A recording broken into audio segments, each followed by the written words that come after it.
का बहुत मजबूत यूनिट है। तो मैं सोचता था कि रियली, लेकिन जब आज सवेरे मैं यहां आया तो मुझे वो एक दिन याद आया कि रियली बहुत मजबूत यूनिट है। बड़ा सिस्टमेटिक ढंग से, बहुत डिसिप्लिन तरीका से यहाँ कीर्तन संपन्न होते हैं। और खास करके जितनी भागीदारी दादा लोगों का है उतनी ही भागीदारी दीदी लोगों का भी है। ये बहुत कम जगह देखने को मिलता है। हमारे लिए सब्जेक्ट है जो हमारे मनोज दादा बोले कि आनंदमार्ग का जो विवाह पद्धति है ये क्रांतिकारी विप्लवी कैसे है, और इसमें आर्यमैन मैरिज का जो बैनर लगा हुआ है थाउट का, यह क्या योगदान दे रहा है। तो मैं सर्वप्रथम आप सब लोगों को विवाह के बारे में, जो हमारे यहाँ हमारी संस्कृति में विवाह चली आ रही है 7500 वर्ष से, विवाह शब्द का जो अर्थ है विशेष प्रकार से वहन करना। स्त्री और पुरुष हमारे प्रथम सदगुरु तारक ब्रह्म सदाशिव जो सिखाए भारतीय संस्कृति को, जो परम पुरुष का जो सृष्टि है उस सृष्टि को जो आगे बढ़ाना है, तो एक विवाह करके हम लोग परिवार का निर्माण करें और उसके बाद समाज का निर्माण होगा और उसके बाद फिर देश महाविश्व का परिकल्पना होगा। सब्जेक्ट बड़ा ही ध्यान देने की चीज है। इसी चीज को बनाने के लिए तारक ब्रह्म तीसरा बार इस पृथ्वी पर धराधाम पर 1921 में अंग देश के मुंगेर जिला में जमालपुर में उनका पदार्पण हुआ। एक मानव समाज निर्माण, जिसको हम दूसरे शब्दों में कह देते हैं सद्विप्र समाज। बड़ा अच्छा लगता है। सद्विप्र समाज का निर्माण होगा, एक मानव समाज का निर्माण होगा। आज से 40 साल पहले हमारे कितने गुरु भाइयों ने सरकारी नौकरी भी छोड़ दी थी कि अब तो समाज का निर्माण होगा, क्या जरूरत पड़ेगा। लेकिन अब वो थोड़ा सा दूर लगता है।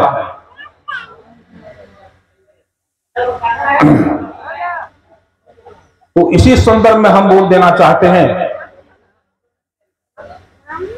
कि जब सदाशिव आए, उन्होंने अपनी शादी पहले की, तदुपरांत अपने सारे शिष्यों को बोले कि तुम लोग भी अब इसी तरीका से शादी विवाह करो ताकि परिवार का निर्माण होगा, और उस जो बच्चे आएंगे उस बच्चे का पालन पोषण की जिम्मेदारी तुम दोनों को होगा। मतलब स्त्री और पुरुष, माता और पिता दोनों को बराबर बराबर होगा। पहले ऐसा नहीं होता था सदाशिव के पहले। और भगवान सदाशिव के समय में भारतवर्ष में भिन्न भिन्न जातियां थी, आर्य, अनार्य, आस्ट्रिक, निग्रो इत्यादि, और उन लोगों में आपस में झगड़ा हुआ करता था। तब उन्होंने सर्वप्रथम आर्य की कन्या मां पार्वती से शादी करी। काफी विरोध हुआ समाज में, आर्य लोग काफी विरोध किया, लेकिन वो तो सदाशिव थे, कल्याणकारी थे, समाज बनाने के लिए आए थे। उन्होंने मां पार्वती से शादी की और एक आम गाछ के नीचे, कोई मंडप नहीं था, कोई बाजा गाजा बहुत सा धूमधाम भड़कता, ये सब कुछ नहीं।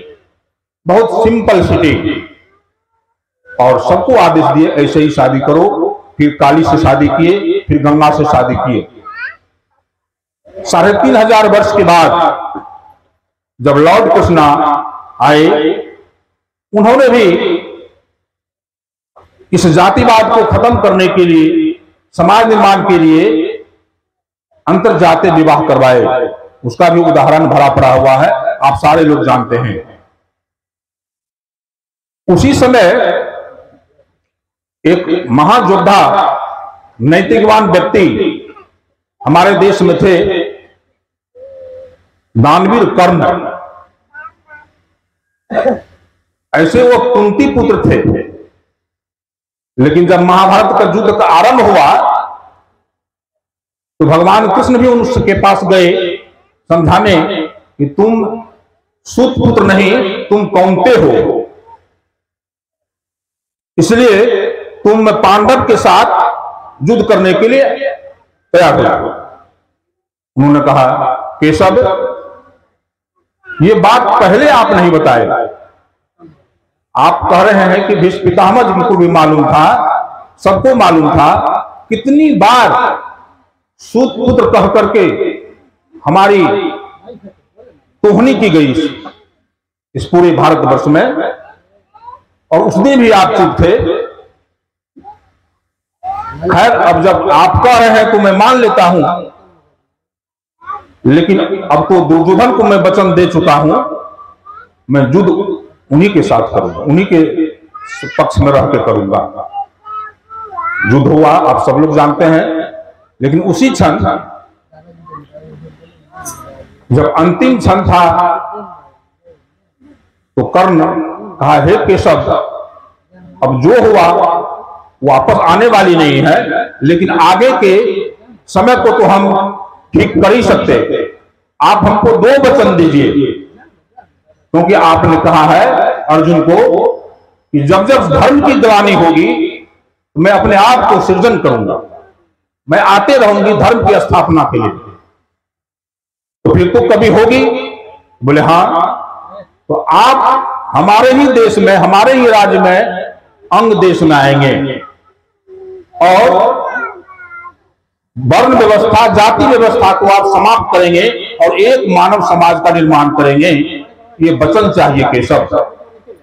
उन्होंने कहा, तथास्तु। अब मैं याद दिला दूं, जब हम लोग जानते हैं सारे लोग, तीसरा बार तारक ब्रह्म जब पूज्य लक्ष्मी नारायण सरकार के घर में माता आभा रानी के गोद में आए, वो प्रभात 1921 में जमालपुर में, और फिर 9 जनवरी 1955 में आनंद मार्ग की स्थापना किए। और उसके बाद उन्होंने नारा दिए, एक मानव समाज, 2 नहीं, 5 नहीं, एक मानव समाज। इसके लिए उन्होंने नारा भी दिए, एक चौका, एक चूल्हा, एक है मानव समाज। जात पात की करो विदाई, मानव मानव भाई भाई।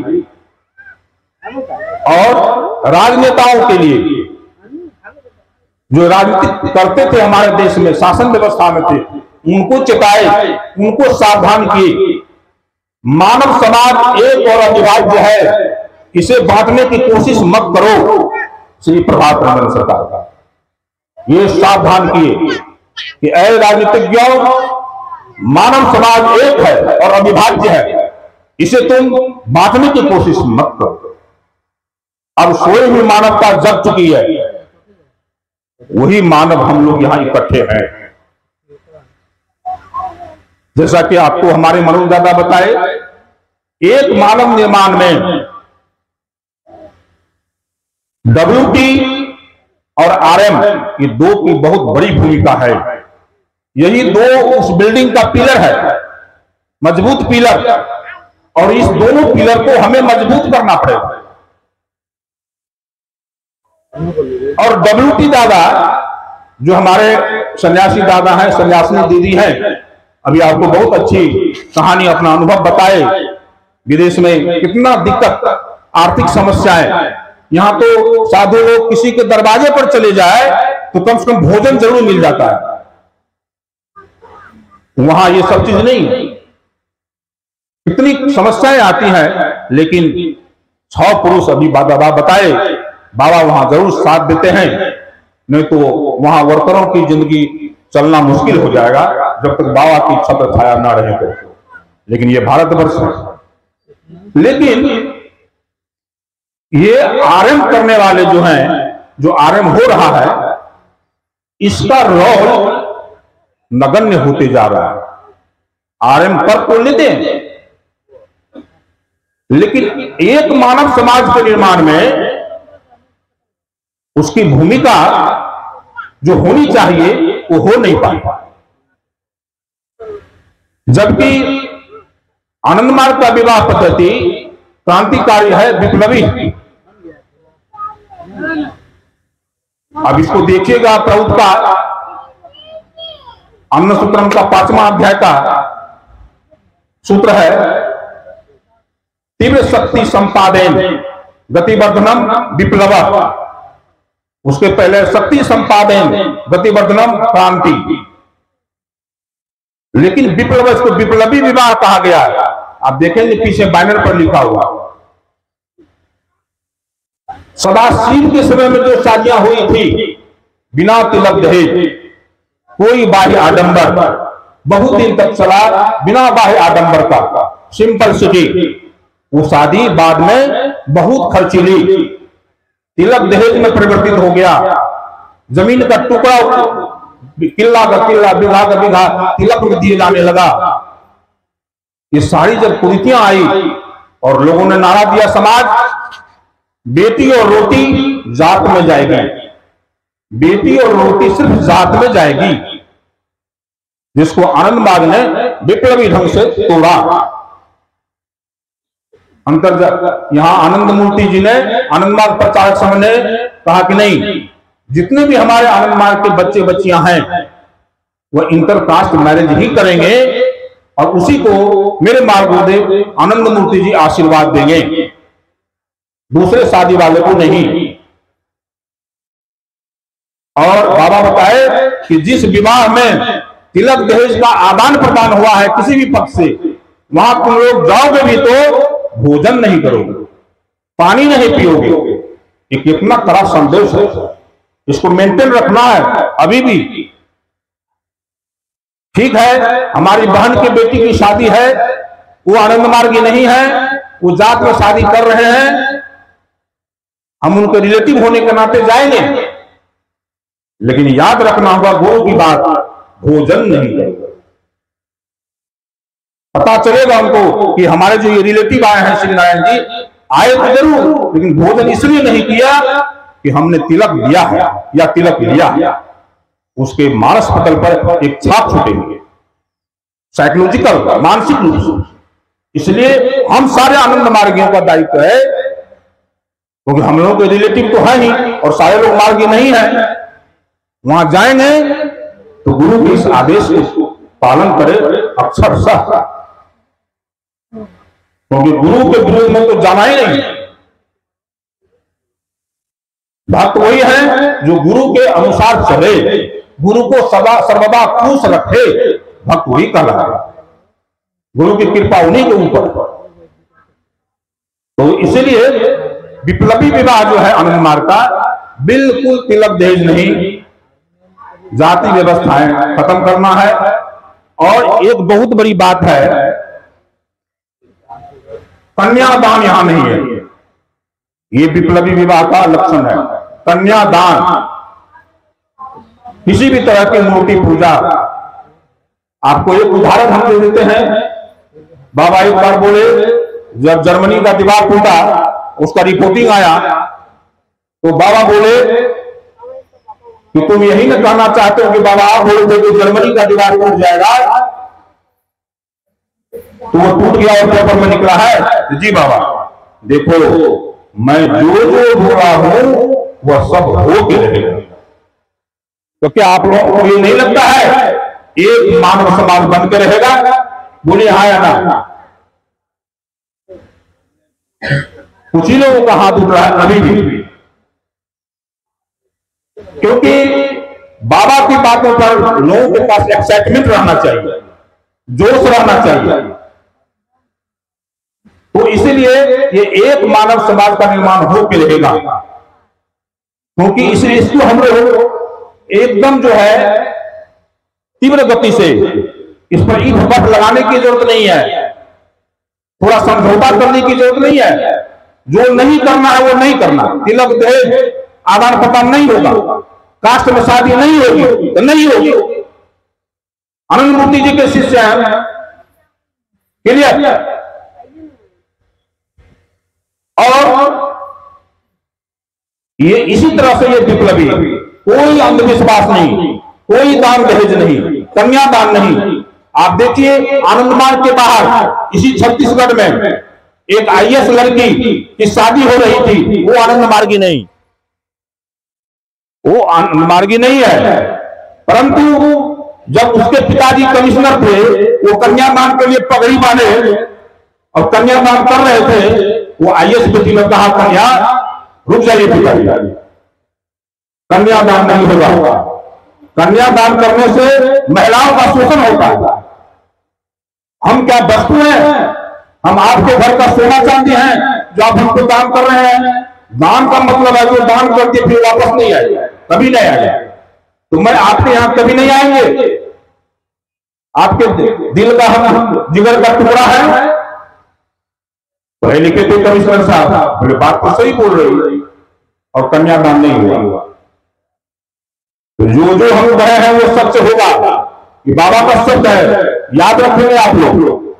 आनंद मार्ग के बाहर भी कन्यादान बंद होने लगा, और हम आनंद मार्ग में होकर के अपनी बेटी का कन्यादान करें तो गुरु के में भी हम महापाप होगा नहीं होगा, बुरी आप। मैं इसलिए साबित कर देना चाहता हूं जो समाज में हो रहा है, क्योंकि हम फील्ड में घूमते हैं। मेरे भाइयों बहनों, ये विप्लवी विवाह कोई हवस नहीं।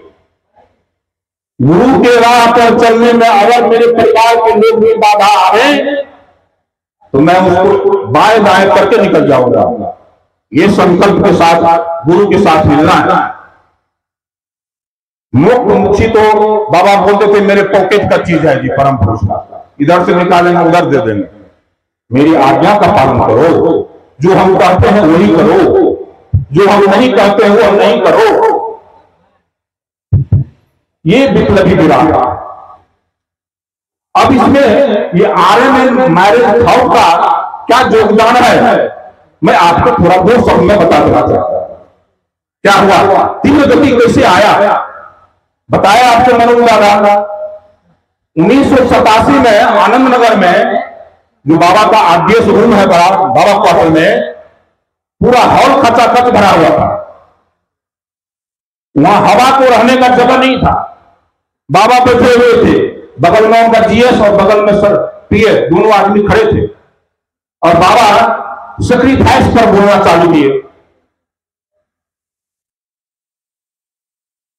और उनके जीएस बाबा के इंग्लिश स्पीच को हिंदी में ट्रांसलेट करके बोले सेक्रीफाइस का मतलब। सेक्रीफाइस का मतलब सारांश का मतलब एक समय बोले WT और RM, बाबा का शब्द था। या तो WT बनो या RM करो। उसमें उदाहरण भी दिए थे, बाद में बताएंगे आपको, समय नहीं है। और बाबा फिर बोले कौन कौन सेक्रीफाइस करोगे? तो सबसे पहला व्यक्ति आपके सामने में जो खड़ा है, यही बाबा के सामने खड़े हुए, मैं खड़ा हुआ पहला। फिर एक एक करके 7 स्टूडेंट, 7 विद्यार्थी।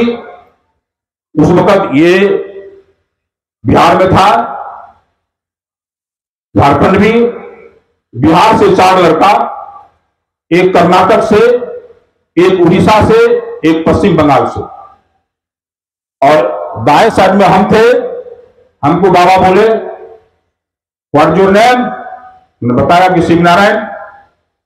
कम फ्रॉम बोले भागलपुर। तो तुम तो RM ही ना करोगे? हम बोले जी बाबा, तो RM कराओगे भी? कि बाबा को सब। और उसके बाद जीएस दादा को बोले सबसे पूछो तो कोई WT को RM बोलते गया। उसी के बाद मैं 1990 से मेरी शादी हुई और मैं आरएम कराता हूं। और अभी तक 200 से ऊपर, लगभग 225 आरएम करवाए।